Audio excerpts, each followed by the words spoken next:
Batang nawawala, tsinelas na lang ang nakita, ginulat at pinahalakak ang ina nang malaman ang kanyang kinaroroonan. Siguradong lubos na pagkakabahala ng hatid ang ating mga magulang kapag nawala sa ating paningin ang mga anak, lalo na sa mga mataong lugar.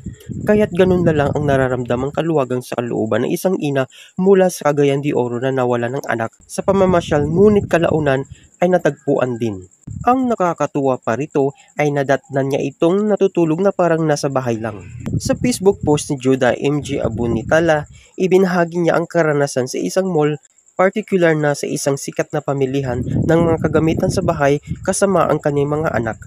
Habang naghihintay ng kanilang sundo matapos maglibot at mag-window shopping ng mag-iina, napansin niya na lang na nawawala ang kanyang 3 taong gulang na anak na si Jack. Bagamat balisa ay nanatiling kalmado at mahinahon si Mama Judah upang hanapin ang anak habang walang patid nitong tinatawag ng malakas ang ngalan ng bata sa bawat sulok na nasabing lugar. Ngunit binalot ng takot ang ina nang tanging tsinelas na lamang ng bata ang kanyang natagpuan. Halos magsisigaw na ang ina sa paghahanap at napatigil na lang nang may narinig na boses at nakita ang anak na pormang natutulog sa isang istante ng nasabing shop.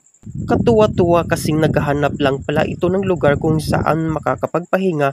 Nakuha pa nga nitong magtanggal ng kanyang tsinelas o sapatos na suot. Siguro sa sobrang antok ay inakala niya na siya ay nasa kanilang kwarto ng mga oras na iyon. Ang nakakaliw na eksena ay marahil nadala na rin ng pagod ang bata dahil sa kanilang maghapong paglilibot sa mall. Taliwas sa ibang bata na sobrang malikot at makulit kahit sa mga pampublikong lugar. Si Jack sa kabilang banda ay naghahanap ng lugar na matutulugan dahilan para siya ay kagiliwan at katuwaan.